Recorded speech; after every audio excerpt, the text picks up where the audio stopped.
పుత్రా, మౌనం అనేది బలహీనత కాదు, అదొక శక్తి. కాని ఆ శక్తిని ఎప్పుడు వినియోగించాలో తెలిసినవాడే జ్ఞాని.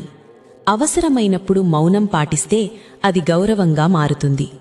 అర్థంలేని మాటలకు స్పందించకుండా ఉంటే నీ స్థాయి పెరుగుతుంది. కోపం వచ్చినప్పుడు నోరును అదుపు చేస్తే నీ భవిష్యత్తు కాపాడబడుతుంది.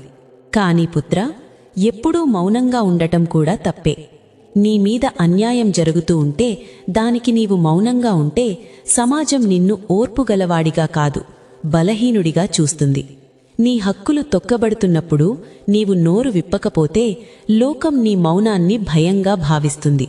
నీవు నిజం తెలిసి కూడా మాట్లాడకపోతే నీ మౌనం జ్ఞానంగా కాదు, నిర్లక్ష్యంగా మారుతుంది. పుత్రా, గుర్తించుకో, మౌనం విలువైనది.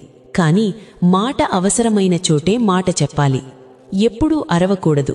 కాని అవసరమైనప్పుడు నీ మాటకు బరువు ఉండేలా మాట్లాడాలి. మౌనం నీ ఆభరణం కావాలి, కాని అది నీ బంధనం కాకూడదు. ఎప్పుడు మౌనంగా ఉండాలో తెలిసినవాడు జ్ఞాని. ఎప్పుడు మాట్లాడాలో తెలిసినవాడు నాయకుడు. పుత్రా,